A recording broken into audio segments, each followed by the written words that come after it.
Listo, ya está grabando. Listo, nosotros somos el equipo 3. Nosotros les vamos a presentar análisis asintótico de los límites superior y medio.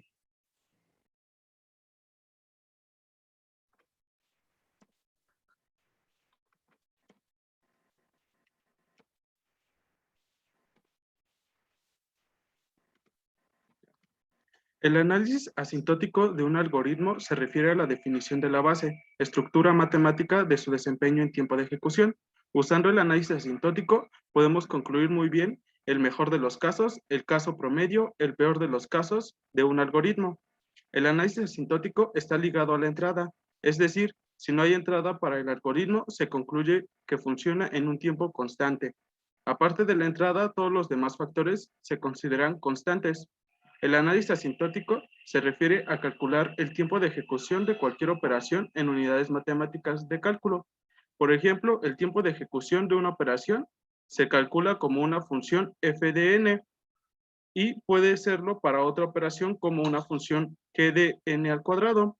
Esto significa que el tiempo de ejecución de la primera operación aumentará linealmente con el aumento de n y el tiempo de ejecución de la segunda operación aumentará exponencialmente cuando n aumenta. Del mismo modo, el tiempo de ejecución de ambas opciones será casi el mismo si es significativamente pequeño. Bueno, en análisis de algoritmos, una cota superior asintótica es una función que sirve de cota superior de otra función cuando el argumento tiende a infinito. Usualmente se usa la notación llamada O grande para referirse a las funciones acotadas superiormente por la función g de x. Y la cota ajustada asintótica, o también llamada cota promedio, es una función y sirve de cota tanto superior como inferior de otra función cuando el argumento tiende a infinito. Y usualmente se utiliza esta notación para referirse a la función g de x.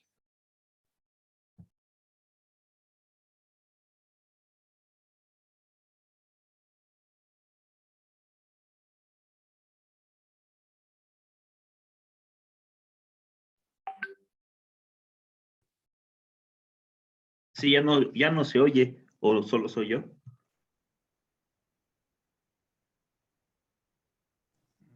No, pues yo. Bueno, ahora tenemos la importancia de la notación asintótica. Lo más relevante en este uso es para determinar la eficiencia de los algoritmos. Es decir, sirve para estimar matemáticamente la cantidad de recursos requeridos en la ejecución de un programa. Aquí nos referimos a los recursos de una computadora, como son el uso del procesador y de la memoria primaria y o secundaria. Este tipo de notación se vuelve importante ya que no tenemos una computadora estándar o una computadora universal en la que nos podamos basar para ser tomada como referencia para medir el tiempo de ejecución de los algoritmos a usarse en programas de computadora. Además, el análisis de algoritmos también es una herramienta para los diseñadores, ya que sirve para estimar si una solución propuesta satisface las restricciones de recursos de un problema.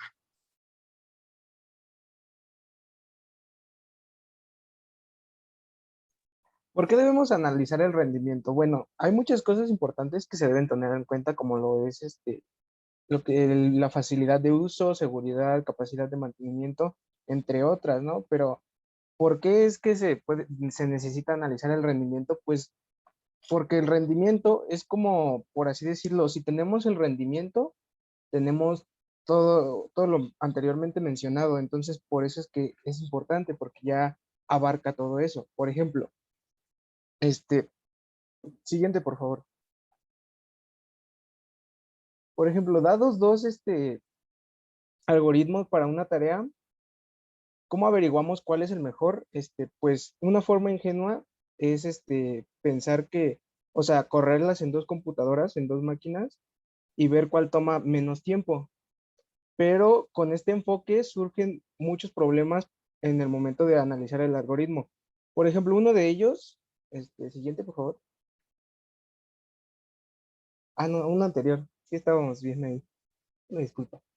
Es probable que para unas entradas el primer algoritmo funcione mejor que el segundo, y para otras, el segundo funcione mejor que el primero.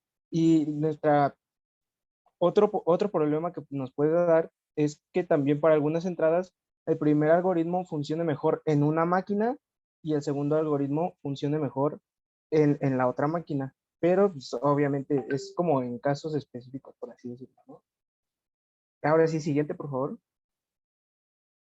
En el análisis asintótico se evalúa el rendimiento de un algoritmo en términos de tamaño, o sea, no se mide lo que sería el tiempo de ejecución real.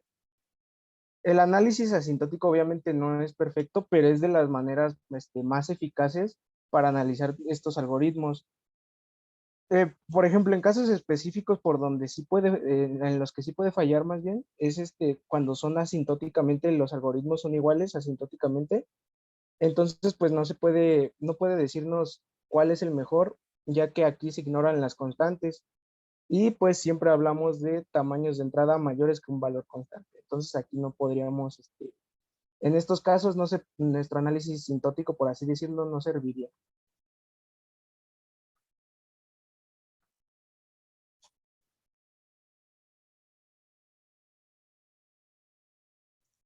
Ahora tenemos los algoritmos de ordenamiento.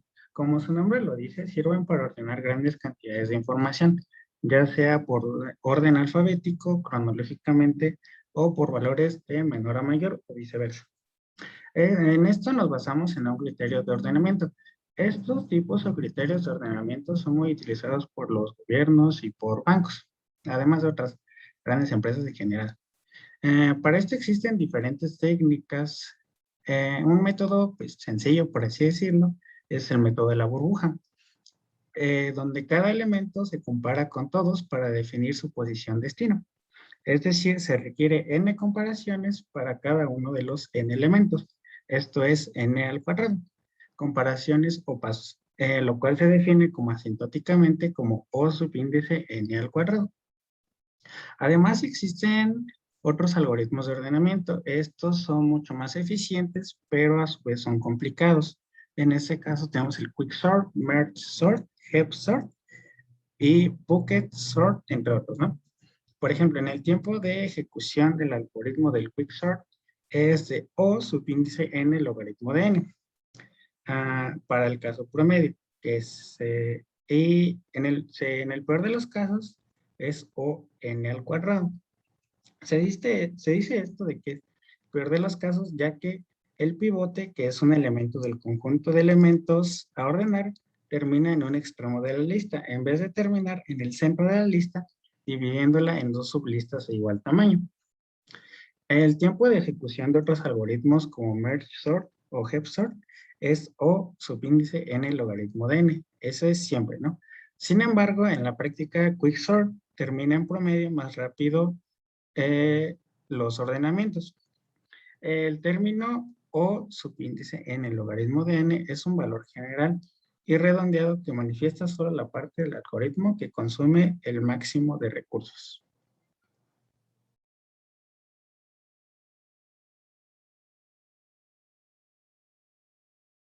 Y ya, sería todo por nuestra parte.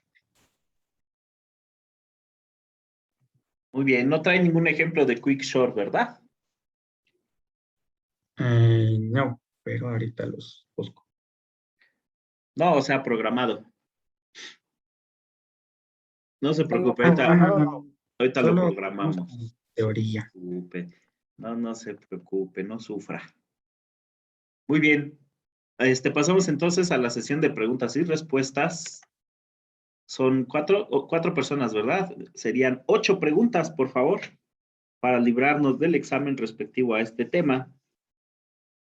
¿Alguien tiene alguna pregunta?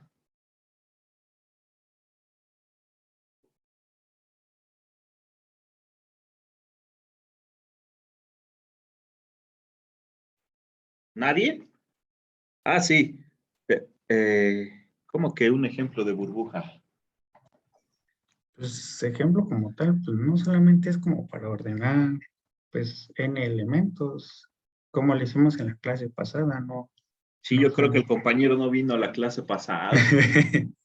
Pues no se trata de un ejemplo en específico. Así es, pues nada más nos sirve para ordenar elementos, ya sea de mayor a menor. Y sí, como bien dice usted, Yo, lo bueno, ¿cómo programamos. sabes? Sí, Bubble sort es O, N y el otro es como N logaritmo de N. O sea, ¿cómo, qué es lo que te lo dice?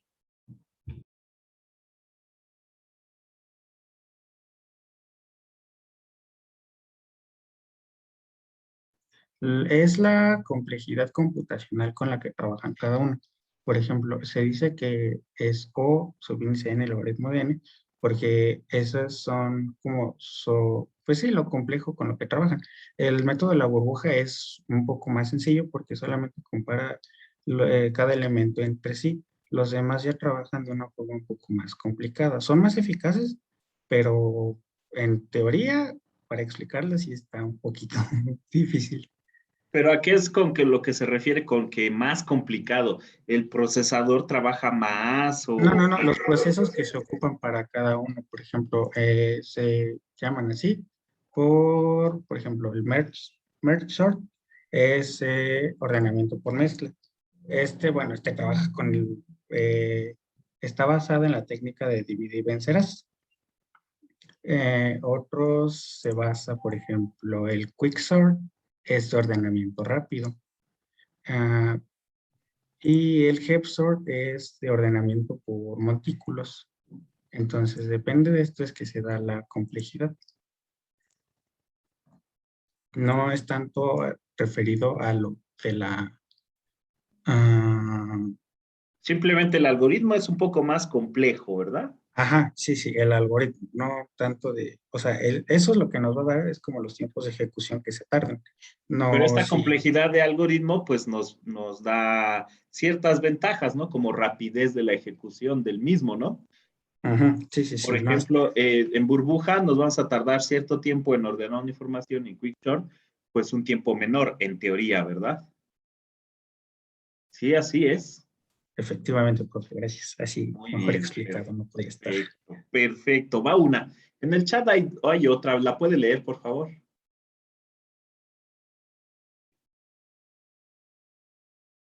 Dice, en la presentación se mencionó que la eficacia podría depender de cada ordenador. ¿Cuáles serían las condiciones en las que se basa esta información? Bueno, un ejemplo podría ser de que, por ejemplo, la vez que la clase pasada hicimos el método de la burbuja. Yo con las especificaciones que tiene mi computadora se tardó un tiempo en el primero de 10,000 elementos, se tardó 0.007 segundos. Luego, con 100,000 se tardó 7. Un compañero dijo que con 10,000 elementos se tardó 0.001, ¿no? Algo así. Entonces, esto es por las especificaciones que tiene, como el procesador y la memoria primaria o secundaria. Nada más en eso se basa. Más que Eso, la secundaria, porque pues la secundaria es el disco duro, ¿no? La memoria Ujú. principal es la que influye más, su memoria RAM y la velocidad del procesador es lo que más va a influir en esta eficacia. Sí, Así es, tiene usted toda la razón.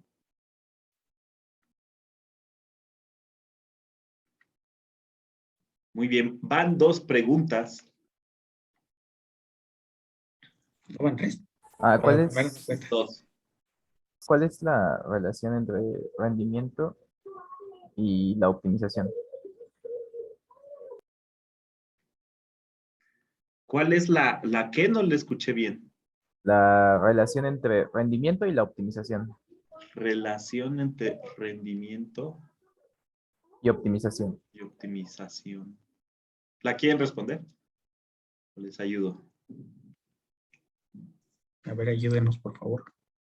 Bueno, pues primero habría que entender qué estamos pensando por rendimiento, ¿no? Rendimiento del algoritmo, del equipo, ¿rendimiento de qué? Pues del equipo. Rendimiento del equipo con optimización del Pues del, algoritmo esta vez. ajá, del algoritmo sería.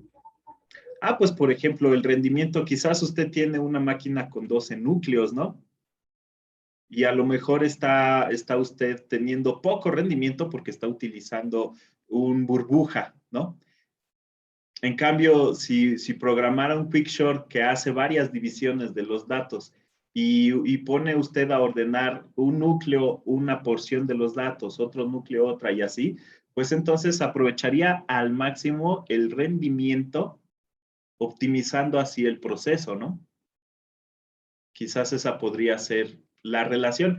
Nosotros tenemos un equipo al cual podemos optimizar su uso a través de ciertos algoritmos, ¿no? En este caso, algoritmos ya paralelos que trabajan en el paradigma del paralelismo. ¿Sí? Más o menos así, compañero. Sí, profesor, gracias. Muy bien. Van 3. ¿Me lee la del chat, por favor?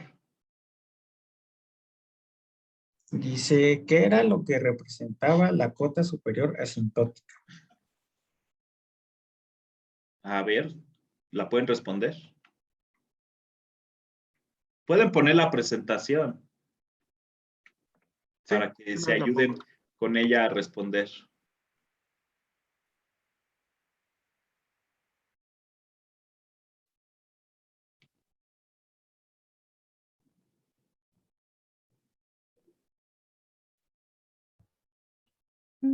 La cota superior asintótica acota el crecimiento del tiempo de ejecución por arriba de entradas suficientemente grandes. Entonces, nos va a medir el tiempo de ejecución de nuestro algoritmo, ¿verdad? Básicamente, tiene un nombre medio rebuscado, pero pues en sí es lo que hace. Nos va a medir el tiempo de ejecución de nuestro algoritmo. ¿Cierto o falso? Cierto. Muy Cierto. bien. Perfecto, esta fue la cuarta, ¿no? Sí, pusieron otras dos en el chat. Adelante, adelante. La primera es, ¿qué notación se usa para el límite promedio?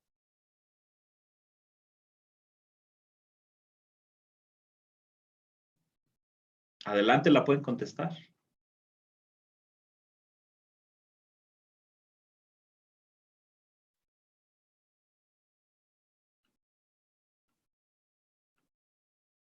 Compañeros. Ya me desconecté yo. ¿Se me fue el internet? No. No. Bueno, ¿La están buscando? es que aquí tenemos que es la notación O, nada más. La notación que se usa para Así es para el la promedio, análisis sí. Perdón. se utiliza teta para el análisis asintótico del promedio.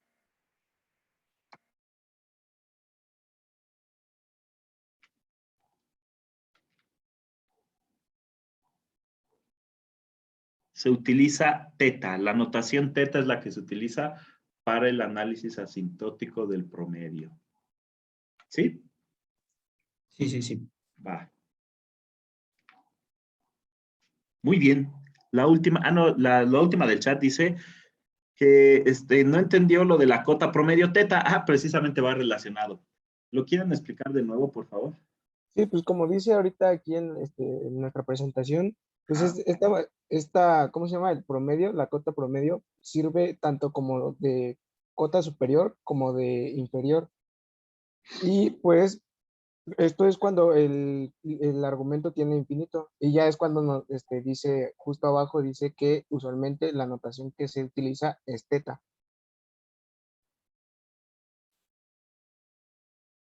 También es una medida de tiempo de ejecución promedio del algoritmo. sí, compañeros del chat. Igual y con ejemplos se entendería un poco más, ¿no? Ya Y que es que como programemos es ¿Mande? tema es que como ya también es tema de la otra exposición, De la que por eso, viene algo. sí, la que sigue es de notación O, omega y teta. Sí, Entonces no quisimos quitarle, pero en general es esto. muy bien. Igual y en la siguiente entonces exposición queda más entendido. Sí, igual también con ejemplos, como dice, se entiende más. Sí, seguramente que sí. Muy bien, esa fue la sexta. ¿Hay alguna otra? ¿O pasamos al examen?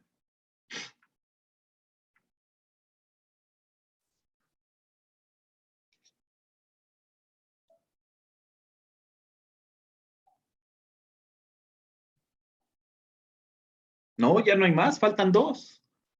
Solo faltan 2 para que se libren del examen. Ahí tengo a alguien en la sala de espera, no me dicen. Jeje.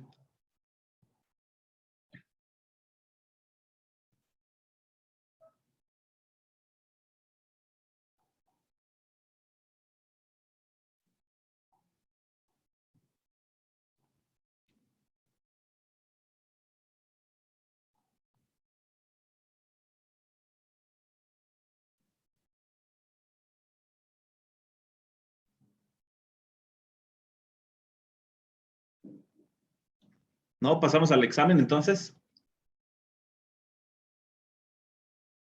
Estamos Ah, pensando. espere, espere, Espérame. espere. Bueno, me espero, me espero.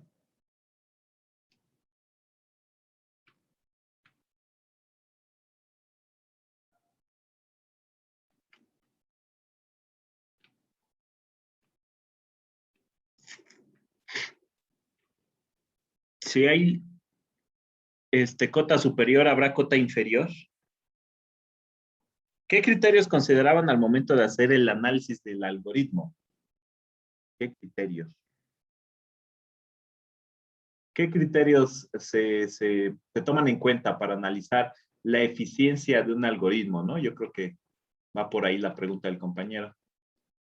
Creo que si va por ahí sería como lo que acababa de, bueno, que lo que dije que era del rendimiento, ¿no? Que el rendimiento ahora sí que abarca el analizar lo que es la facilidad de uso, su modularidad, la seguridad, la capacidad de mantenimiento, ya todo eso, ¿no? Eso es lo que se toma en cuenta para hacer el análisis de algoritmo y ver qué algoritmo es más, está mejor optimizado y más eficiente, ¿no? Claro que sí, el tiempo, el uso de memoria, el uso del procesador, todos esos son criterios que se analizan, se miden, se evalúan para saber qué tan eficiente es nuestro algoritmo. Muy bien. Hay una más, dice, es importante saber cuánto tiempo se tarda en ejecutar.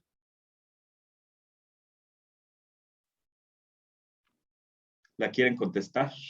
Se pusieron Pues, de apechito. ¿de qué? Ah, pues se podría decir que sí, sí es importante, pero más que nada se enfoca un poco al, este,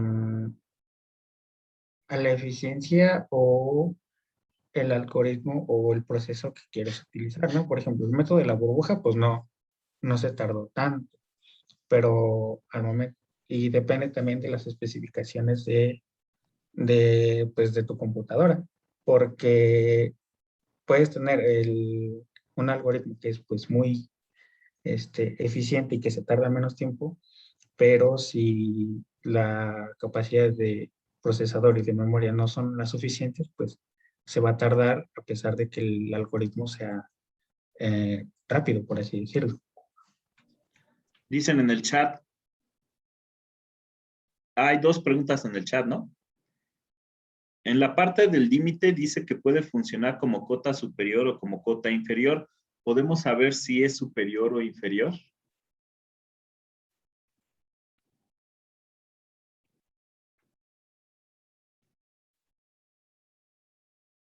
¿Cómo saber cuándo es superior y cuándo es inferior?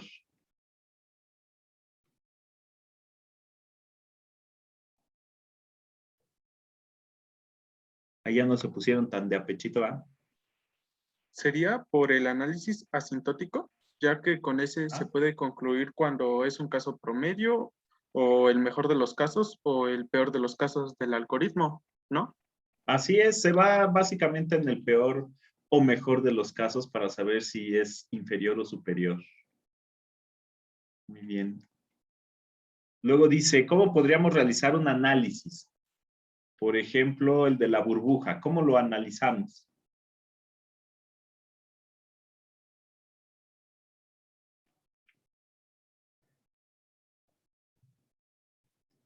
Para saber si es inferior, superior y todo esto.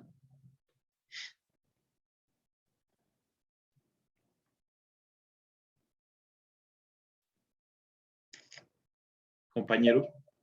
Pues se revisa cada elemento de la lista que va a ser ordenada con el siguiente y se intercambian de posición si están en un orden equivocado.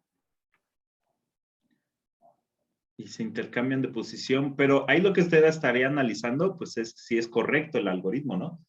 Aquí ya sabemos que el algoritmo es correcto, que sí nos va a entregar los datos ordenados, pero ¿qué tan rápido? Aquí lo que habría que hacer es compararlo contra otro algoritmo para saber qué tan eficiente es respecto a, por ejemplo, burbuja con Quickshort, ¿no? Podríamos hacer un análisis estadístico, varias mediciones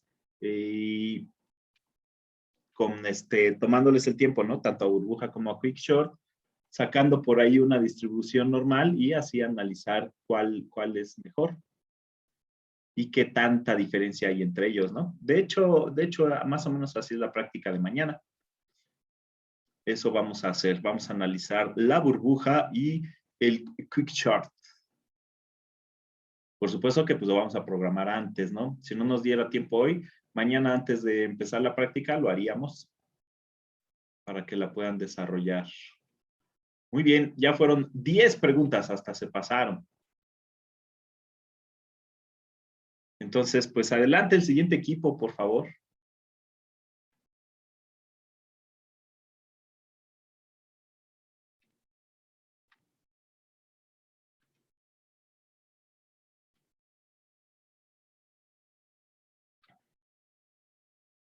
El siguiente equipo es Martínez Pascual, Sánchez Mata Ángel, Valencia Cedeño. Ah, no, ese es el que acaba de pasar, ¿verdad?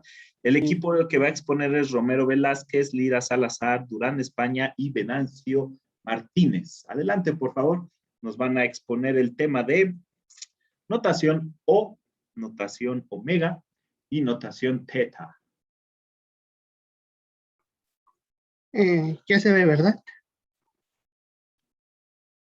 Ya se ve. Ok, un compañero no pudo venir, solo vamos a exponer 3, pero sí trabajo. Ay. Bueno, Sigue. no tú, yo iba a empezar con la exposición. Ok, sí, bueno, el compañero, los que estamos presentes, Lida Salazar Fernando, Durán España y, bueno, obviamente yo, Venancio Martínez. Y bueno, el que hace falta es Romero Velázquez Iván, pero como dijo el compañero Fernando, sí estuvo trabajando y todo, solo que problemas de conexión no está aquí. ¿Y se van a dar su parte? ¿Se van a exponer la parte? Sí, su parte sí la vamos a exponer, ya él la puso y todo. Es que está en Chiapas, entonces no tiene internet por allá. Bueno, adelante pues. Okay. Bueno, esta es continuación del tema que acabamos de ver. Al final, específicamente hablaban sobre estas notaciones y nosotros vamos a explicarles qué son estas notaciones. En el mundo del software, no todo es escribir código y programar como si no hubiese un mañana. Más allá de entender nuestro objetivo y lo que queremos hacer al programar, existen otras variables que tenemos que tener en cuenta al momento de programar. Una de esas es el tiempo de ejecución de los algoritmos, el cual podemos manejar, pero antes debemos conocer cómo funciona. El tiempo de ejecución. Para medirlo, utilizamos las notaciones que describen el rendimiento del algoritmo, es decir, el tiempo de ejecución, mediante el uso de funciones que se utilizan bajo ciertos criterios. Y esas notaciones son universales, es decir, que lo podemos usar en cualquier programa, sin importar el lenguaje. De hecho, vamos a presentar ejemplos en Python, pero se pueden hacer en cualquier otro lenguaje. Por lo general, se habla de función de n, que se escribe como fdn o puede ser gdn. El equipo anterior lo presentó como gdn, pero nosotros lo vamos a presentar como fdn. Y empezando a partir de cierto punto, un número grande es cuando estas notaciones empiezan a dar. Antes es opuesto. Ahorita queda un poquito claro, es muy confuso decir al principio.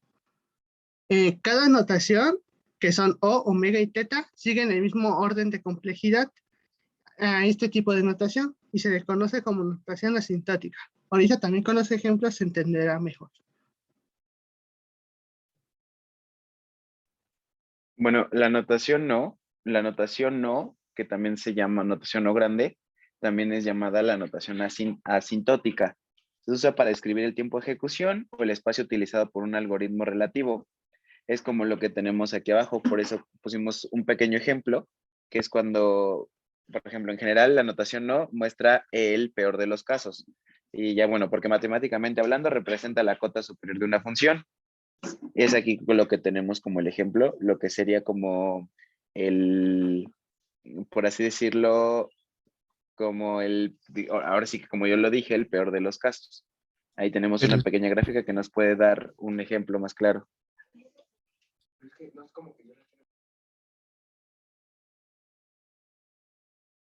Bueno, volviendo un poquito, aquí tenemos la función es k que multiplica la función de n, tiene que ser mayor a la notación o de la función de n. Esta k es una constante que sirve para elevar esta función original, porque si dejamos solo la función, se puede llegar un momento en el que no se cumple esto, para eso utilizamos esta constante, es importante. Y además, como dije, se empieza a partir de números grandes. Y a la hora de graficarlo, podemos, bueno, esto va a empezar a ser cierto a partir de n subíndice 0.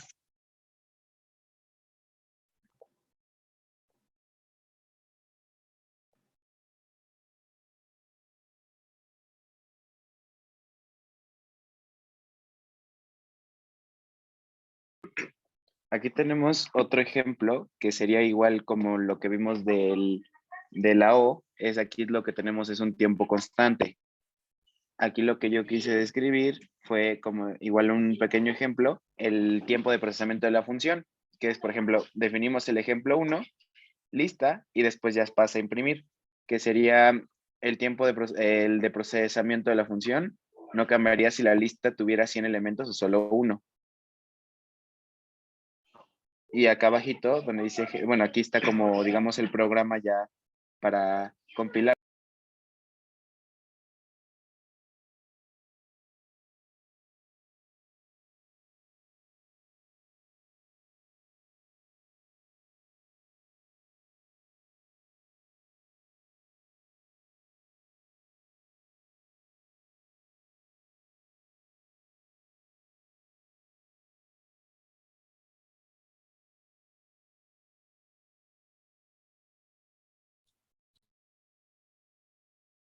¿Qué pasó? ¿Ya me congelé yo o fueron ustedes? ¿Compañeros? No se quiere pasar el compañero. Sí, ya, sería la siguiente diapositiva. Ya Sí, regresó. Qué bueno. aquí igual tenemos otro ejemplo que sería de tiempo lineal. Aquí sería por un bloque for y de igual forma aquí tienen como un ejemplo donde definimos ejemplo 2, la lista, y bueno, ya vamos dándole como los demás valores y al final ya podemos imprimir. Aquí son, si 5 elementos existieran en una lista, el peor escenario sería que 5 búsquedas ocurrieran en comparación con 10 elementos, que serían 10 búsquedas. Y aquí igual está.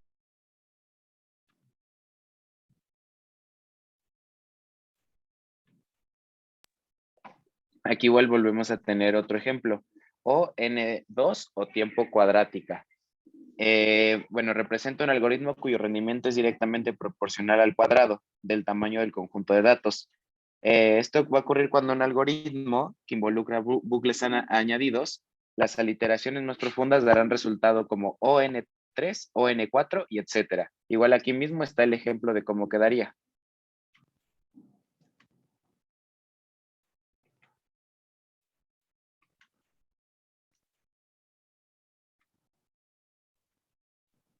Aquí, bueno, lo que tenemos es un tiempo logarítmico.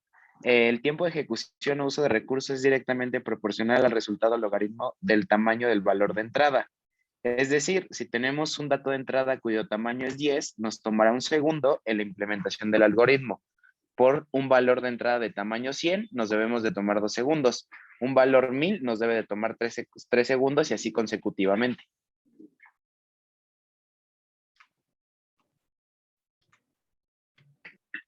Aquí lo que tenemos es un tiempo exponencial. Aquí el tiempo de ejecución del algoritmo se duplica con cada vez que se introduzca un valor de entrada. Esto quiere decir que si tenemos un arreglo con un elemento, nos va a tomar 10 segundos, con 2 elementos nos va a tomar 100, con 3 nos tomará 1000 y así consecutivamente. Aquí tienen un pequeño ejemplo, igual como lo vimos anteriormente, aquí sería todo un ejemplo de lo que les acabo de decir. Bueno, ya metiéndole valores y demás.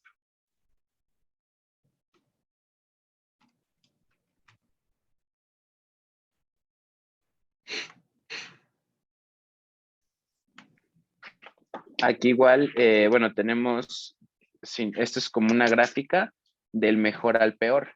Aquí tenemos todo lo que les dije, va, digamos, por orden, ahora sí que como dice, del mejor al peor.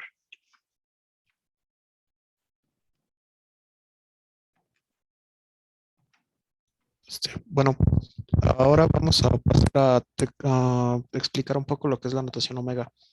La notación omega es bastante similar a la notación no, solo que aquí prácticamente estamos haciendo lo contrario, ya que durante la notación no estamos generando el peor de los casos, el caso que nos tomaría más tiempo en ejecutar, mientras que en la notación omega estamos calculando el mejor de los casos. Tomando, por ejemplo, la diapositiva pasada, no sé si mi compañero lo puede regresar un momento. Estaríamos haciendo referencia a por así decir, a la franja verde, la cual sería la ejecución que nos toma menos tiempo, mientras que la notación en O sería la roja. Ahora sí puedes regresar tantito.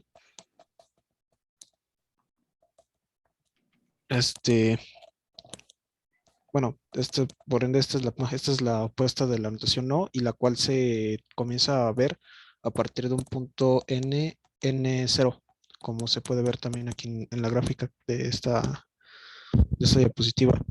Se puede graficar como K por F de n menor o igual a omega de F de n, que pues es el mejor de los casos es el mejor de los casos.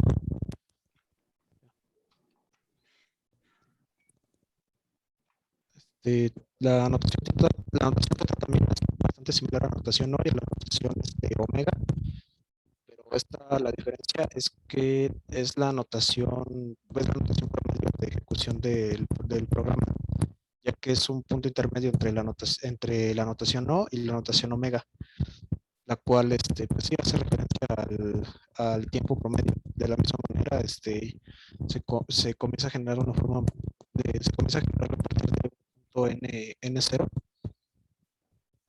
y se puede graficar como K1 por F de n menor que O F de n menor que K2 por F de n.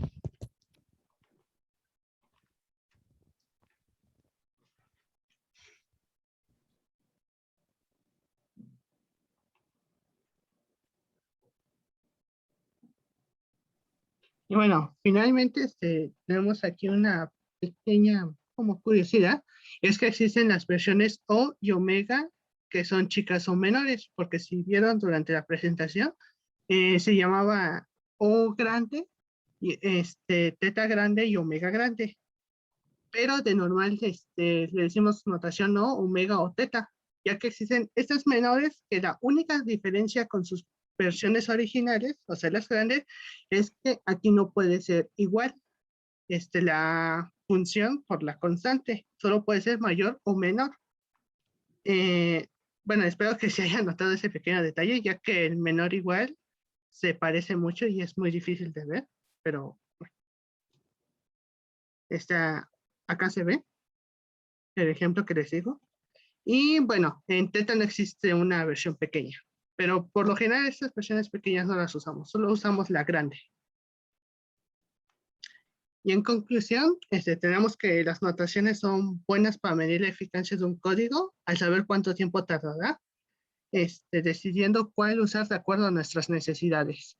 En este momento, como ya se dijo en la presentación anterior, no influye en el tiempo de ejecución de nuestros programas, pero conforme nos vamos trabajando, vamos haciendo códigos más complejos y en ese momento ya sí nos va a importar saber el tiempo que tardan al ejecutarse. Y cada notación se verá afectada de la misma forma según el orden de complejidad. Es decir, cuando hablamos de las constantes, lineal, cuadrática, logarítmica, exponencial, simplemente el tipo de notación cambia si usamos cota superior, cota inferior o ambas. Aquí están nuestras bibliografías y ya.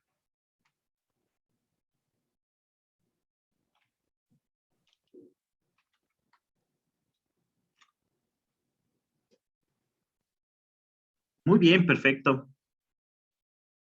Interesante el tema, ¿no? Un poco, como que ustedes dirán, ay, como que ya es algo administrativo, pero pues no, sí es bueno establecer límites para nuestro algoritmo.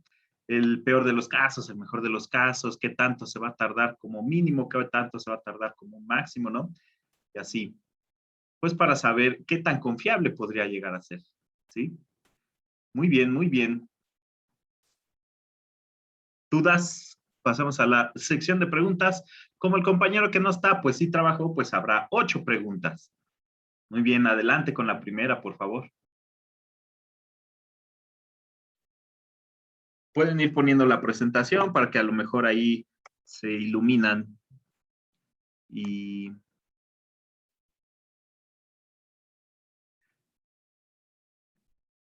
dice el compañero, ¿cómo podríamos? Esa ya ¿verdad? Esa es de la anterior presentación, la que está en el chat. Sí, ¿verdad? Creo. Sí, ¿qué es de la pasada? Sí, ok. Bueno, yo tengo una. Adelante, adelante. En las de notación O y teta, omega, en las chicas se usan de igual forma o qué varía o qué depende para que uses una versión o grande o chica.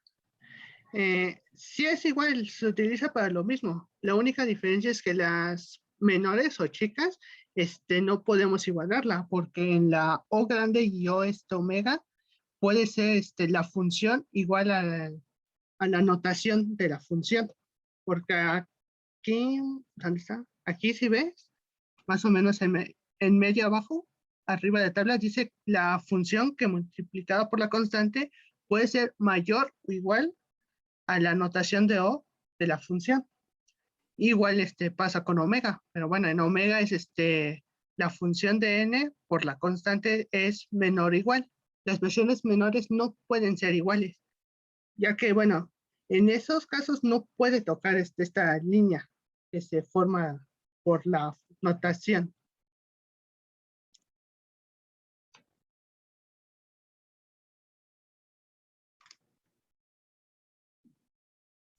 Ok, gracias. En Muy bien, va definición, una. espera, aquí hay dos. En la parte de omega estaba la función k de la constante por la función de n. ¿Por qué saca ahí y no solo función de n? Es como una constante, ¿no? Ajá, sí, es una constante, Ajá. ya que algunas notaciones se pueden ir hasta arriba. Por ejemplo, la más fácil es aquí en la lineal, que es se va a ir sobre 1. Digamos que la función es 4. 1 es mayor a 4, así que no cumple. En ese caso se tiene que multiplicar ese 1 para que sea al menos igual. Por eso se necesita esta constante, ya que esta constante permite que se cumpla esta regla. Eso es importante, la constante.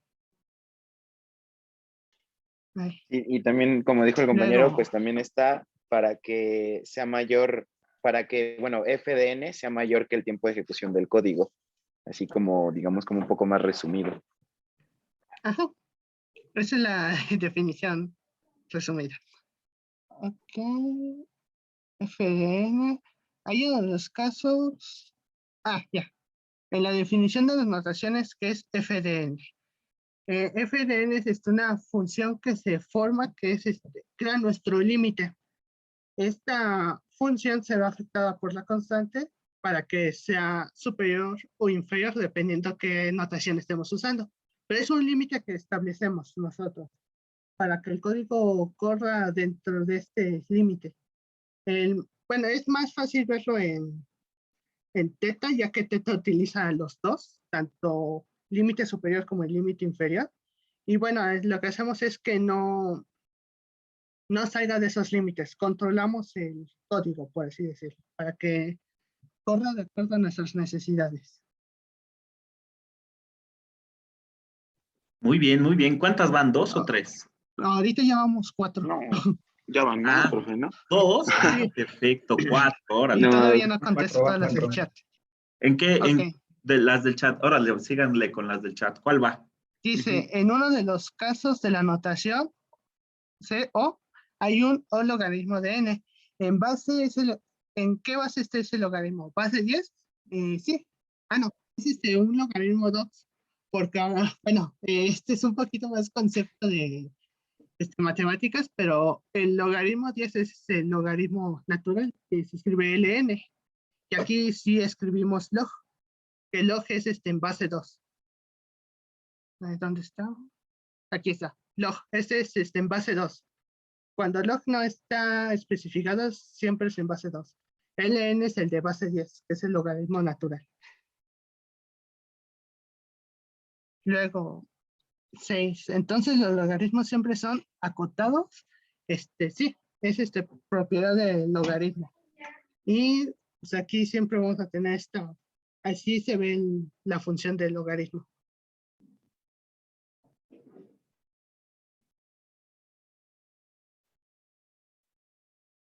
Muy bien, muy bien.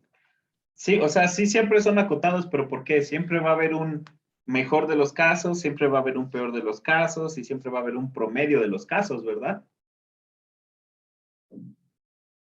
Sí. No, va. Ok, ok, muy bien. Entonces, por ejemplo, en la notación teta ya dicen que se compara con 2, ¿no? Ahí pues no saldría de la, quedaría como que siempre en la media. Ay, disculpa, ¿puedes repetir a todos? Se me medio cortó. Entonces en la notación teta, nuestro tiempo de ejecución siempre va a quedar como a la mitad. Ajá, sí, esa es la propiedad. Porque en O damos solamente el límite superior y en omega damos el límite inferior. Así que teta es una suma, bueno, es una fusión de estos dos. Así que establecemos que tiene que tener un mínimo de tiempo, pero no tiene que superar un máximo de tiempo. Este es un caso promedio. O sea, podemos decirlo que ni es bueno ni es malo. Ok, gracias.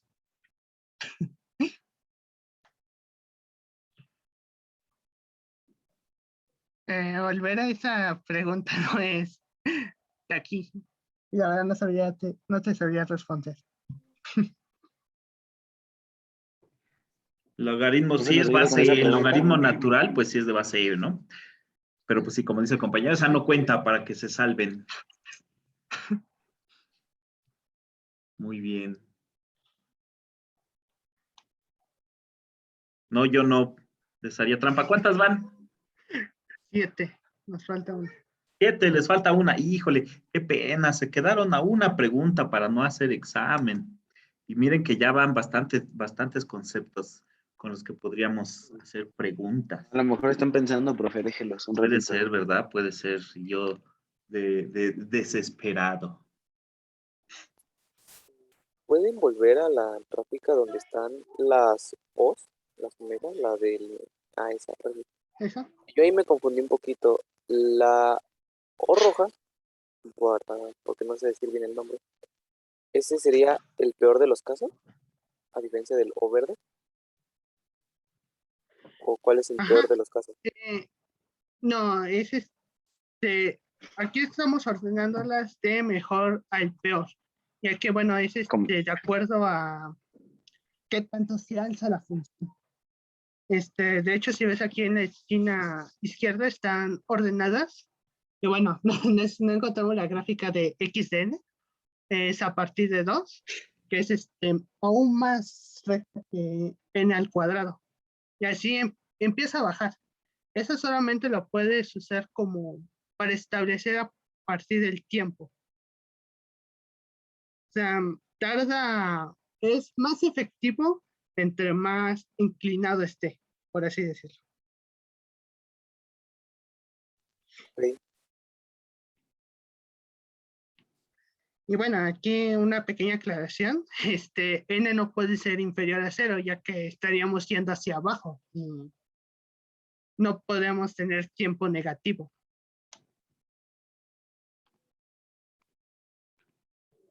Muy bien, muy bien.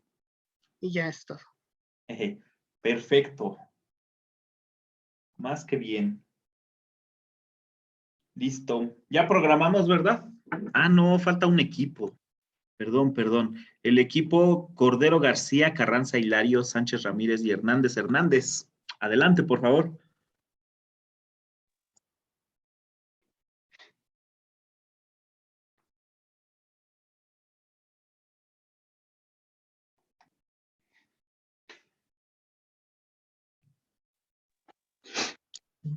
Ya la siguiente clase. La siguiente clase es práctica. Mucha teoría ya. Ah, sí, es bastante teoría. Eso sí. Uy, ¿qué? ¿Qué pasó aquí? Aquí hay 5. Yo tengo anotados a 4. ¿Se agregó uno a la mera hora? Sí, algo así, profesor. Bueno, échele pues. ¿Sí me escucha, profe? Sí, yo sí escucho. Pero ¿se me escucha bien o se escucha abajo? Se escucha bien. Ah, vale. Bueno, buenas tardes, profesor y compañeros. Vamos a hablar de medidas empíricas de rendimiento. Y nuestro equipo está conformado por Ángel Sánchez, Eduardo Carranza, Ricardo Hernández, Carol Hernández y yo, Rolando Cordero. Bueno, primero vamos a definir un poco qué es medición empírica. Es un modelo de investigación científica que se lleva a cabo en un experimento y sus datos son obtenidos a través de pruebas, donde puede haber errores y aciertos, y esto se conoce como la experiencia. Y las características que tiene es que es fáctica, o sea que se basa en hechos reales, que es autocorrectiva, o sea que el método está abierto para la incorporación de nuevos conocimientos, y la muestra que se tienen que tomar pruebas correctas para que los resultados sean los correctos.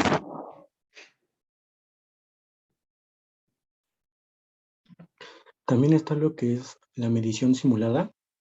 La simulación es el proceso de diseñar un modelo de un sistema real a uno artificial, en el cual se llevarán procesos para adquirir experiencia con dicho estudio que se lleve a cabo y llegar a comprender y entender su comportamiento de dicho sistema o el algoritmo que se esté estudiando. Cuando hablamos de una simulación, también vamos a reproducir artificialmente entrada y salida de datos del sistema, en el cual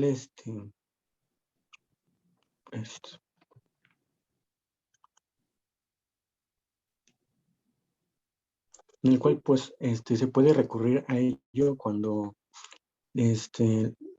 la experimentación sea de dificultad, de demanda de recursos, o sea, que sea costosa, y también pues nos puede servir cuando podemos utilizarla varias veces, o sea, de forma repetitiva para obtener mejores datos y llegar a una mejor conclusión.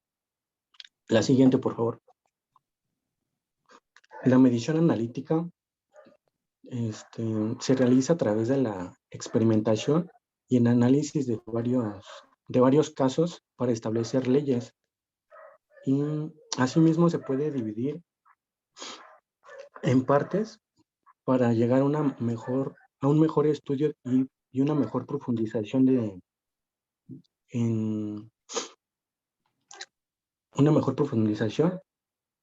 La medición analítica permite conocer más a profundidad, como decía, al sistema estudiado,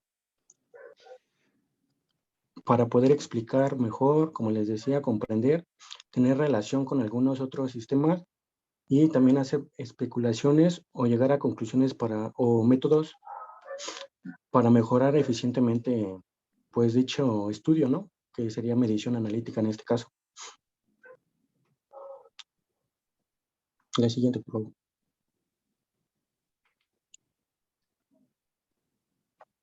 Bueno, aquí voy a hablar un poco de la medición de algoritmos. Y bueno, esto se mide contando el número de pasos que hay en un programa. Las expresiones e instrucciones de asignación son pasos, bueno, estas 3, 4, 5, 6, 7, 8 cuentan como pasos del programa, que serían las expresiones e instrucciones de asignación, las expresiones que llaman funciones. Si la llamada a la función tiene pasos de parámetros, si la función es recursiva, tener en cuenta si la variable es local, si las expresiones manejan compuestos como vectores, la ejecución de la parte del control, el número de pasos para ejecutar el bucle debe multiplicarse por el número de veces que se ejecute el bucle, y la instrucción return también cuenta como un paso del programa.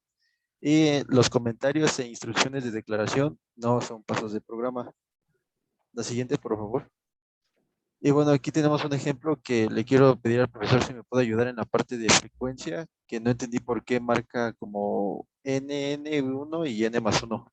Ajá. En la frecuencia, a ver, primero es una función, ¿verdad? Que va a recibir un apuntador de tipo flotante y una variable entera, ¿no? Un número entero. Después, dentro de la función, pues la variable float s, pues es el acumulador, seguramente, ¿no? Es la línea 1 de la función y el contador, no sé por qué le ponen 1, frecuencia y total de pasos. Después, declaran i igual a 0, que es el que me va a ir contando cuántas veces se va a repetir el mientras. Entonces, esa pues es la línea 2, el contador sigue siendo 1, ahí no sé qué es eso del contador. La frecuencia 1 y total de pasos 1. Cuenta las líneas. O sea, una línea, una línea, una línea, una línea. Sí. Según lo que yo entendí. Sí, es lo que le digo, no le entiendo para qué sirve. Bueno, en el mientras, ya que empieza el mientras, es la línea 3, contador 1, frecuencia n más 1, total de pasos n más 1. Pues me imagino que el n más 1 se refiere a las iteraciones que vaya a hacer el mientras, más una vez que ya utilizó para declarar las variables. Esa podría ser la frecuencia y el total de pasos. Declaración de las variables y luego n representa las veces que se va a repetir el mientras. Y eso pues sería el total de pasos. En n más 1. O sea, y entonces en la frecuencia en S más igual a y ¿por qué igual marca de frecuencia como N? En la siguiente, en S más igual. Ajá, en la línea 4. Porque ese se va a repetir n veces. Es decir, cuando llegó al mientras, lleva acumulado la declaración de las variables. Pero dentro del mientras, adentro del mientras del while, no están declaradas las variables. Entonces, la frecuencia solo será el número de iteraciones que realice el código que se encuentra dentro de las llaves del mientras. Porque la declaración de las variables está afuera del mientras. Ajá, Por muy eso bien. abajo es n. Ajá, y entonces el número total de pasos se divide porque son diferentes variables, ¿no? Cuenta como 3n más 4 porque son diferentes tipos de variables. Sí, diferentes instrucciones. Las primeras, float s y entero n, son secuencial. Y ¿qué será? La línea de la 3 a la 5, pues son de repetición. Ah, vale. Ajá. Gracias, profe. Por nada.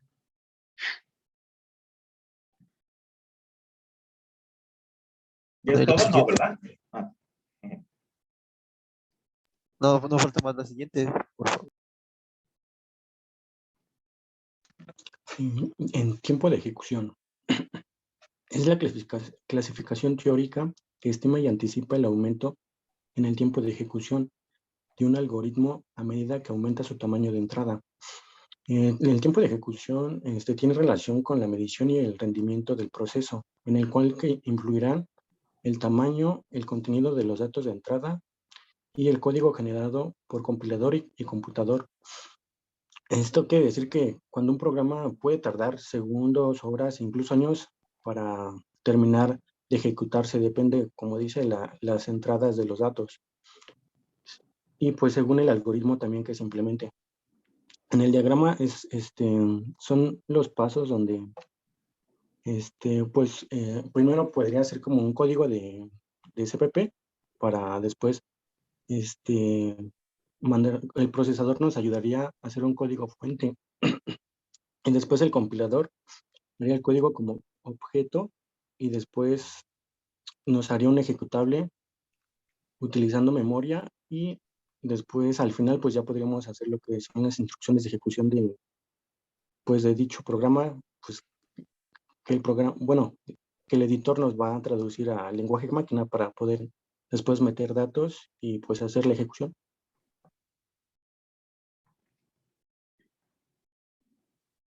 La siguiente, por favor. ¿Ya me escuchan?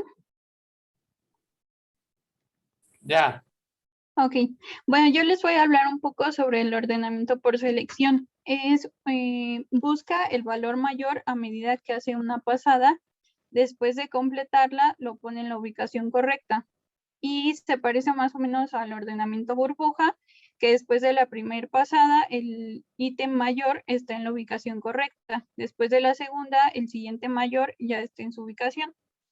Este proceso continúa y requiere n-1 pasadas para ordenar los n ítems, ya que el ítem final debe estar en su lugar después de la n-1 enésima pasada.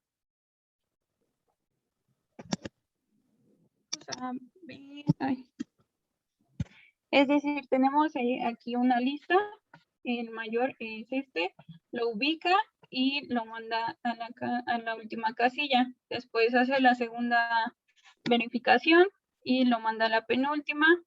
Después la tercera lo encuentra y así sucesivamente.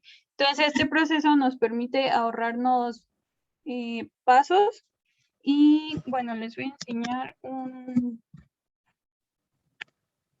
ejemplo que encontré. Creo que no se ve así. Sí, sí se ve. Ah, ok. Ok, tendríamos más o menos esto está programado en Python. Es una función donde nosotros tenemos una lista ya declarada y bueno, los for nos ayudan a ir recorriendo la lista y ubicarlos de manera ascendente. Y también tenemos una variable temporal donde nos guarda el elemento que vamos a mover. Y aquí está el ejercicio, lo vamos a hacer como paso por paso. Aquí también nos cuenta el número de pasos. En el paso 1, en la declaración de la lista, llama a la función y aquí tenemos la lista, que pues evidentemente no está todavía ordenada. Ahí ya entra al for y se ubica en la primera ranura. Y la que necesitamos llenar es la 8. Ahí ya llevamos 7 pasos y la posición del mayor hasta este momento está en la posición 0.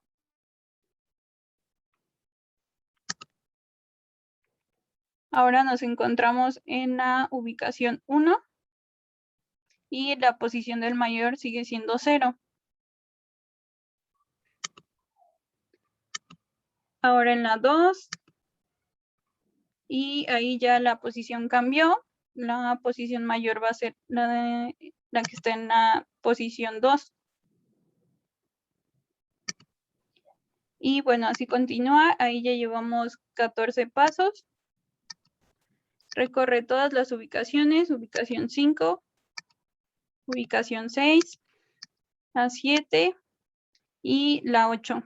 Cuando llega a la ubicación 8 y no es mayor, que la posición del mayor, perdón, que el valor de la posición mayor. Ahora sí, lo guarda en una variable temporal. Aquí está 20, que sería el valor. Y bueno, ahora ya se posiciona y se cambia. Entonces ya tenemos al valor mayor en la posición 8 y en la temporal ya lo guardó en la posición 2, donde estaba el valor mayor. Y bueno, así lo va a seguir haciendo hasta pues que lleguemos al final. Y para esto se tardó, bueno, 133 pasos. Y tenemos una lista ordenada. Vamos a regresar a la presentación.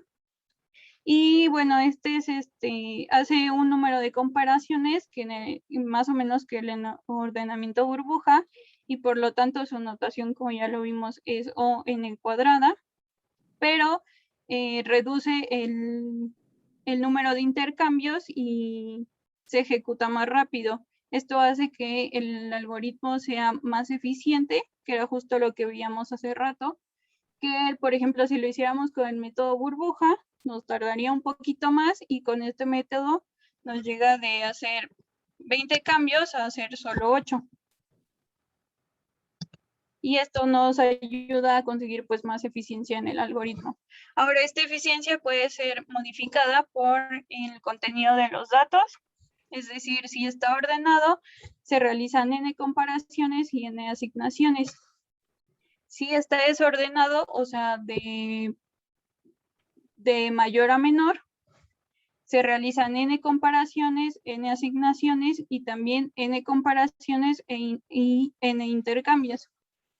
También necesitamos analizar la eficiencia del algoritmo en el peor de los casos, y también resultar el caso, bueno, comparar el caso promedio, y para esto es necesario conocer el tiempo de ejecución de cada ejemplar y la frecuencia con la que se presenta. Y también tenemos el factor del computador y el computador.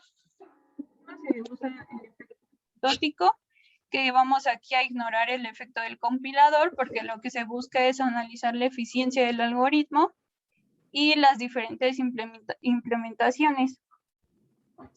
Y también el 2 es menos importante el tiempo que el tamaño de los datos de entrada. Es decir, como estábamos viendo, un dato de entrada logarítmico de 10 se va a tardar 10 segundos. En cambio, si tenemos uno de 20, se va a tardar 20 segundos. Si tuviéramos un dato cuadrático de 10 a la 6, nos tardaría 11 días, y si tuviéramos uno de 10 a la 12, nos tardaría 30.000 años. Y para esto, como ya lo mencionaban hace rato, tenemos 3 casos. El caso mejor, que busca pues que sea el algoritmo más eficiente, como por ejemplo multiplicar un número por 0, insertar en una lista vacía, o esos algoritmos que son un poco más pequeños. El caso peor, se trata de aquellos algoritmos en los que es menos eficiente, es decir, insertar al final de una lista, ordenar un vector que está ordenado en orden inverso, etc. Y el caso medio o caso promedio, pues son el resto de los casos, que sería multiplicar 2 números enteros distintos de 0, insertar en una lista que no sea al principio ni al final, u ordenar un vector que no está ordenado. Y bueno, ya seguimos con esta parte del rendimiento. Y bueno, en la parte de rendimiento va a ser un tanto teórico. Y bueno, aquí solamente vamos a hacer énfasis en 2 preguntas. ¿En qué queremos decir con el rendimiento y en base a qué parámetros podemos expresar o medir dicho rendimiento? Siguiente, por favor.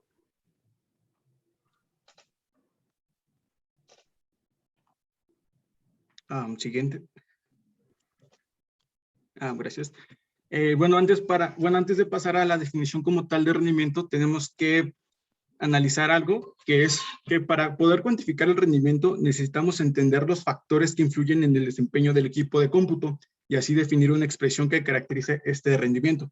Por ejemplo, no vamos a medir con el mismo parámetro a una persona que solamente esté ejecutando un programa a la vez, como tenemos en la primera imagen de la izquierda, o también o poder comparar o hacer este mismo parámetro para una persona que está administrando un sistema de cómputo en el cual se están ejecutando varios programas simultáneamente. O igual, de dicha manera, hablando en el hardware, no podemos decir que solamente por tener un buen procesador o una muy buena memoria RAM quiere decir que va a ser muy eficiente nuestro programa o nuestro algoritmo. Siguiente. Por favor. Y bueno, ya como dicho lo anterior, podemos definir el rendimiento como la medida o cuantificación de la velocidad sobre el resultado con que se realiza una tarea o proceso. En una computadora, su rendimiento no depende solo del microprocesador, como anteriormente lo mencioné, como suele pensarse, sino de la suma de sus componentes, sus softwares y la configuración de esto. Y bueno, algo importante también es aclarar que algo que comparten en común tanto un programador que solamente está ejecutando un programa a la vez a un administrador que se encarga de ejecutar varios programas simultáneamente es el tiempo. El tiempo va a ser como nuestra constante, el tiempo va a ser como el elemento común que va a hacer que nosotros podamos decir que un programa es eficiente o no. Por ejemplo, no sé, un programa que puede durar un tanto 0.16 segundos, un segundo, y en ambas partes, en el programador que solamente ejecuta un programa o un algoritmo, le dura un segundo, pero si a una persona que, bueno, al administrador le dura 2 a 3 segundos, pues podemos decir que el tiempo es casi igual, ¿no? Porque al final de cuentas se utiliza menos tiempo para ejecutar el algoritmo o el programa. Y algo también importante aquí analizar es que entre más optimizado esté un algoritmo, más eficiente va a ser. Y aquí puedo poner de ejemplo a los programas que podíamos hacer, o que hacíamos en fundamentos de programación. En un caso particular es cuando yo utilicé o cuando hacía, bueno, como último proyecto un videojuego donde hacíamos Pong, Snake y varios juegos un poco similares en donde no estaba nada eficientado tal programa y lo que hacía es de que duraba muchísimo el tiempo de ejecución. Y entonces, bueno, entonces llegamos a la conclusión de que un programa entre más optimizado esté, por ejemplo, si agregamos más estructuras, más nodos, más todo lo que hemos aprendido a lo largo de estructura de datos y algoritmos, podemos decir que un algoritmo va a ser más eficiente si está más optimizado. Y bueno, ya como última parte, y añadiendo, complementando a lo anterior, sobre cómo puede ser más rápido, bueno, más eficiente un algoritmo, son los tamaños de datos de entrada, el contenido de datos de entrada y código generado por compilador y computador. Y ya. Y ya como se habló anteriormente, el procesador está encargado, bueno, es un componente de la computadora que se encarga de interpretar las instrucciones de los programas y procesar los datos. Trabaja junto con la memoria RAM. ¿Por qué es importante la memoria RAM? Porque podemos poner ejemplo los algoritmos en los que liberábamos memoria. Porque si no se libera memoria, se llega a llenar completamente y se puede el algoritmo trabarse y no funcionar, vaya. El procesador está formado por una serie de componentes, la cual es la unidad de decodificación, que se encarga de decodificar la instrucción para determinar qué instrucción va a utilizar el procesador y así poder leer bien los datos. La unidad de la interfaz con el bus, aquí más que nada es como el envío de información a través de las líneas de bus. No sé si han abierto algunas placas madres de cualquier cosa que tengan ahí y se encuentran unas líneas. En de esas líneas se viaja cierta información. Y aquí es en el caso de la placa madre que se viaja información entre la memoria RAM y el procesador. El reloj interno es el encargado de proporcionar los pulsos o la manera en que se sincronizan, vaya, los hercios. Voy a hablar ahorita de ello. Y los registros pues es el almacenamiento de los datos. Aquí entran los varios procesadores que han habido a través del tiempo de 4, 8, 16 bits, que ya son los viejitos que ya casi no se utilizan. Los más recientes son de 32 y 64. Siguiente, por favor. Para tener un buen rendimiento de procesador, yo puse aquí como las 3 más importantes, que primero sería la frecuencia, que básicamente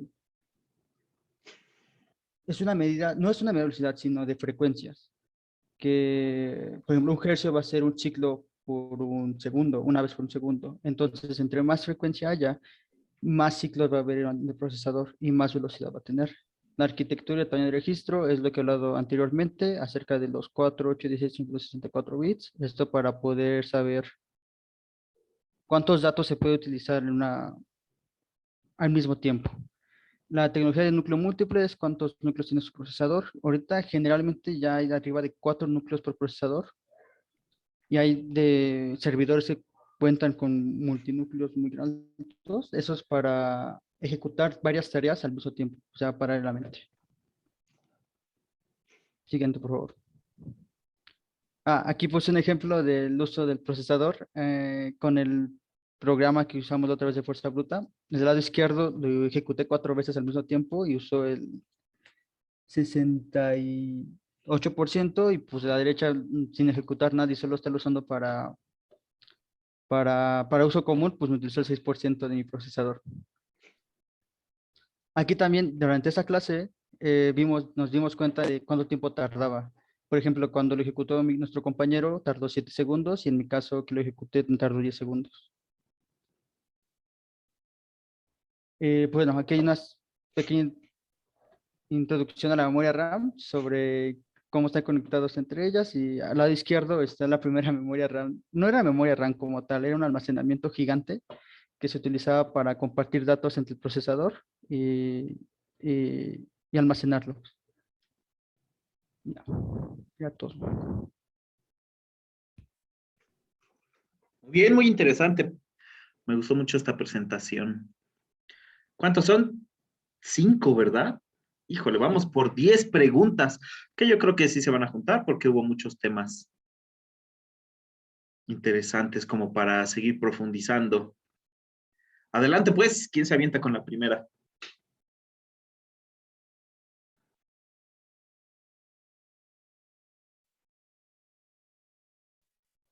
Hay una en el chat. Déjeme abrir el chat. ¿La puede leer, por favor?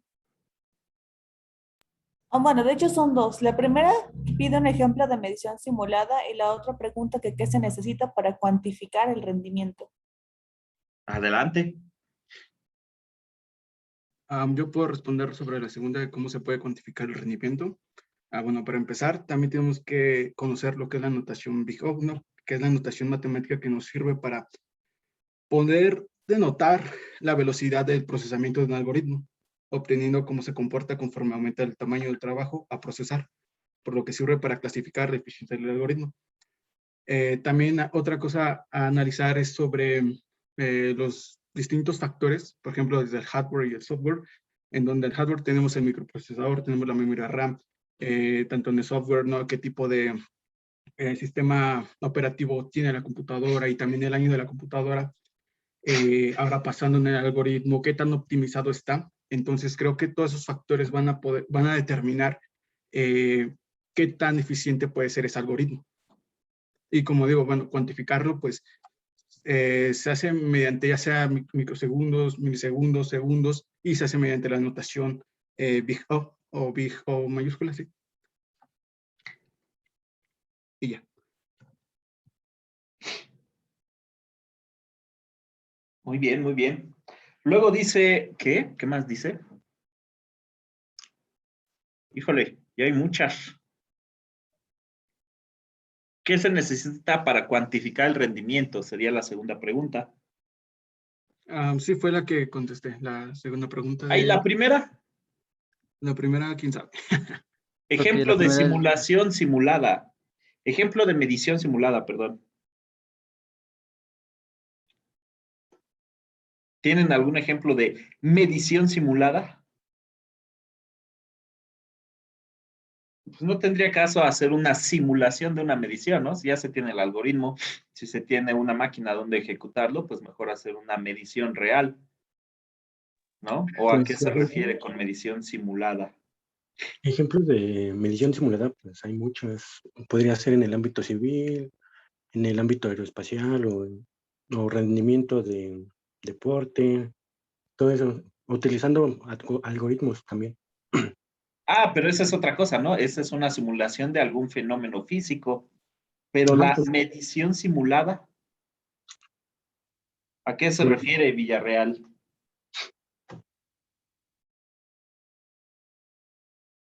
¿A que usted se invente los datos? Tal vez, no sé.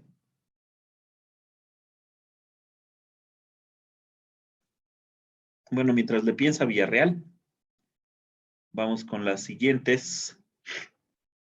Ah, ya me pasé. Que si pueden repetir lo de los bits en cada tipo de procesador.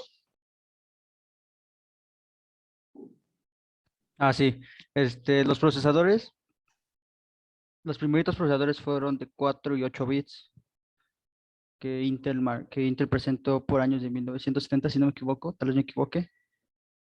Y actualmente ya se maneja procesadores con 32 y 64 bits. Los bits se refiere al tamaño máximo de datos que se puede manipular en una sola operación.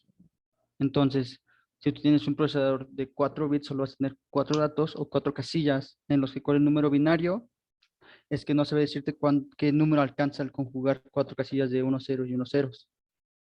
Pero, por ejemplo, tienes 4 casillas de 4 bits y comparado con 64, el número binario se va a hacer más grande y se va a manejar más datos en una sola operación.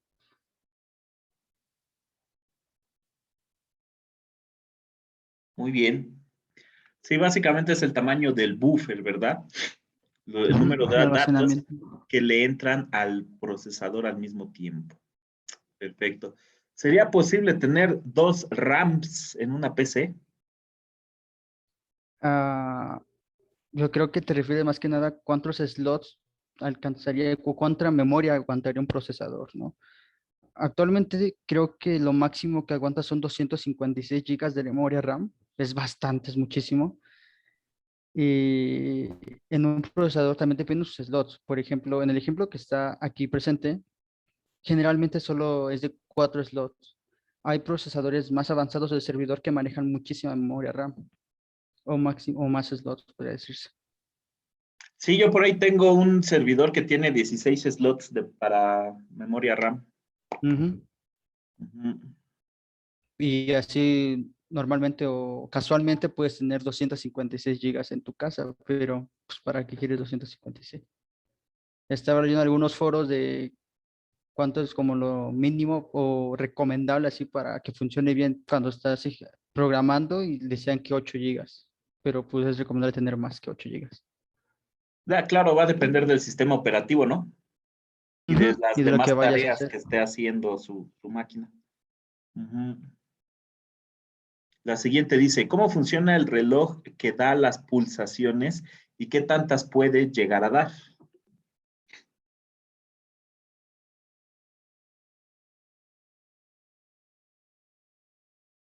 El reloj está junto con la frecuencia del procesador. La frecuencia del procesador, creo que ahorita Intel presentó 5 GHz, que son 5 billones, si no me equivoco, de ciclos por segundo, pero overclockeando el procesador, o sea, aumentando el voltaje para que tenga más más frecuencia y así puede que el reloj tenga más velocidad del procesador y así que los datos fluyan más rápido. Pero ahorita yo creo que lo máximo ha sido como 5 GHz o GHz. Desconozco.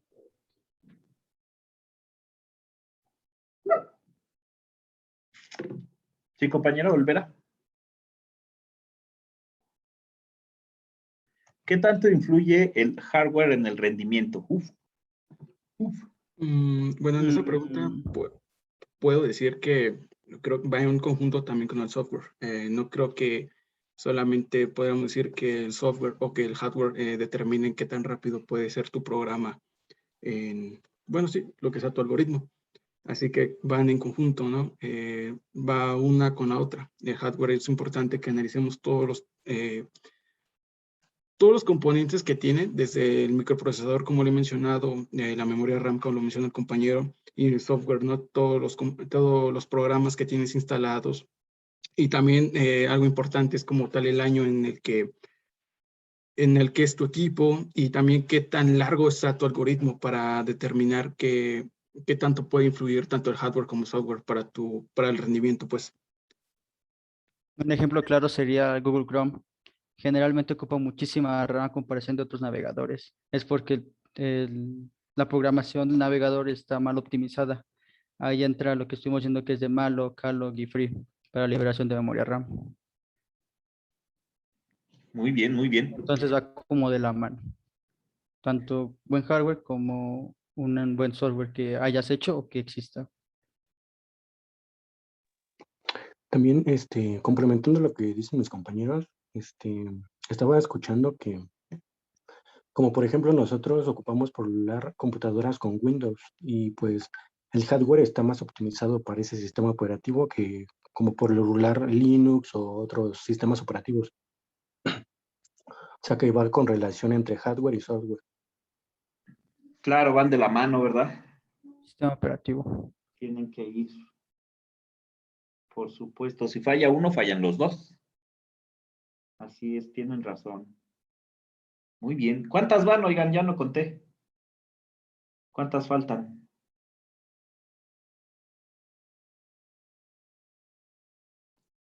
¿No contaron ustedes? No, creo que vamos 7. Van 7, muy bien. Faltan 3.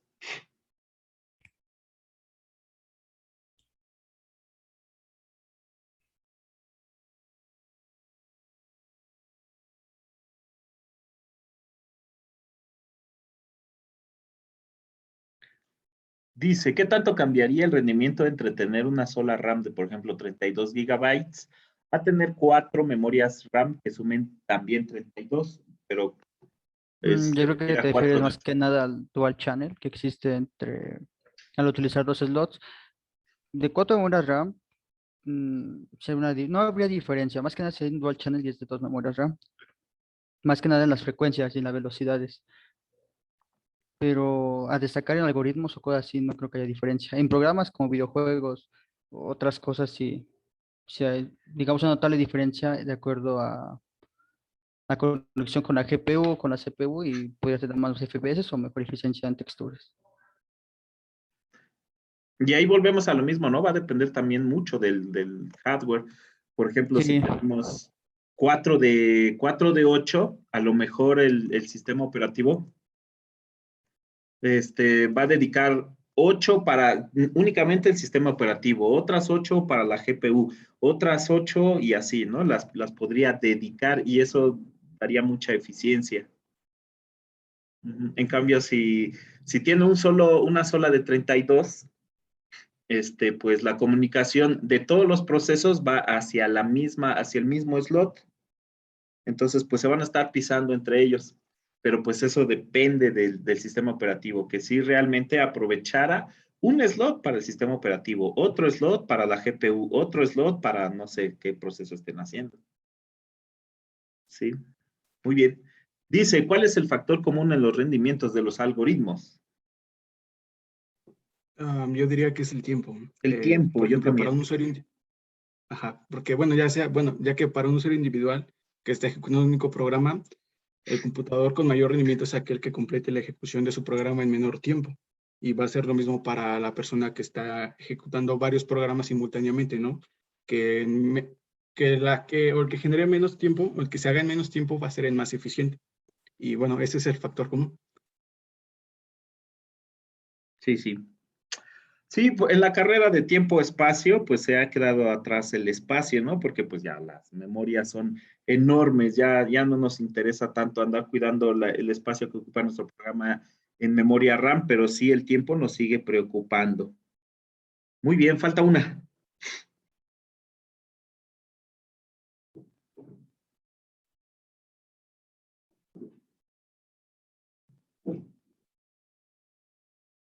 Solo una. Una más y se salvan del examen.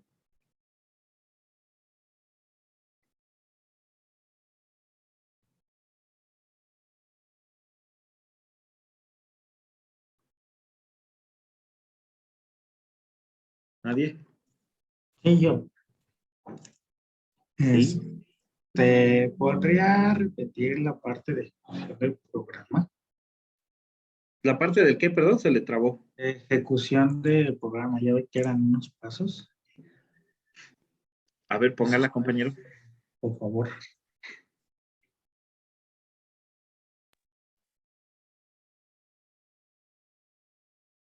¿Te refieres a, ¿qué se traba? ¿A esta parte o la parte donde nos fuimos a Google? ¿A cuáles, perdón? O sea, ¿te refieres a estos pasos o la parte donde les mostré que se ejecuta el programa? A los pasos, a los pasos. Ahí me. Acá.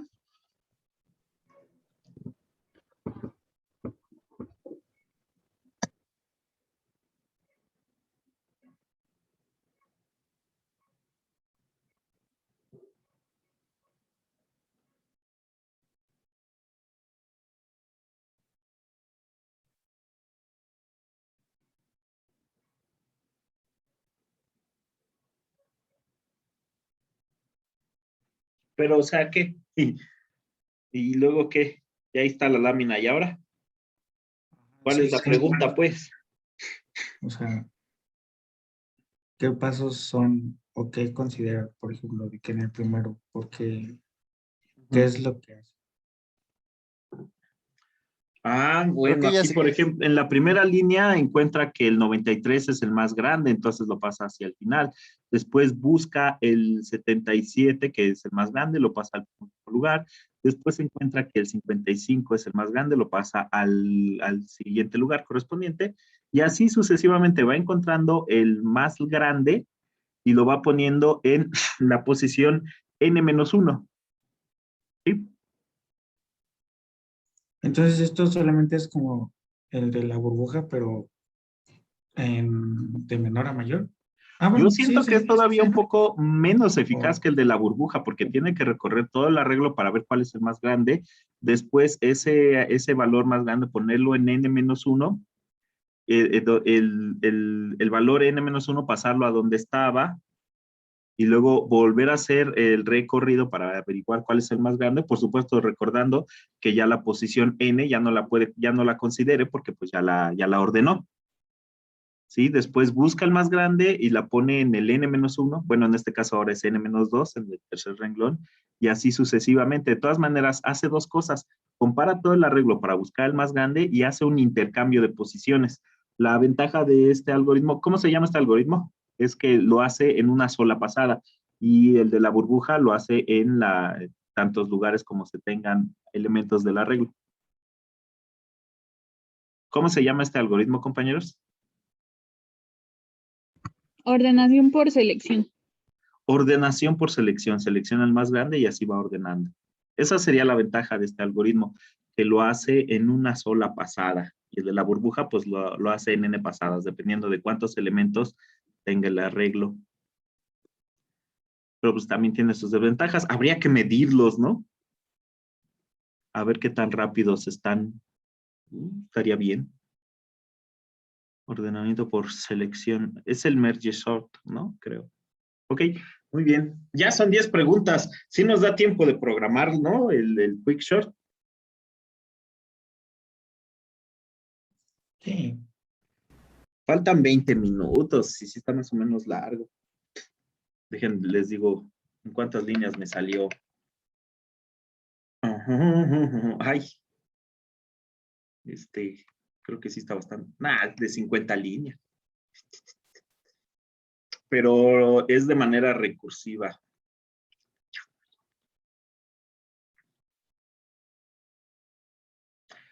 ¿Qué tal están de cansados como para entenderle a un algoritmo recursivo? Yo digo que mejor mañana, ¿no? Pero ¿Mañana? sí, porque si no perdemos el hilo. Ok, para no perderle el hilo, La que ya no solución. estén cansados y le presten atención desde un inicio con todo. ¿Va? Va. Va que va. Bueno, entonces los veo mañana, compañeros, en la práctica. Muchas gracias por las exposiciones, estuvieron muy interesantes. Les voy a crear una liga de chat para que ahí suban todas las exposiciones, las láminas.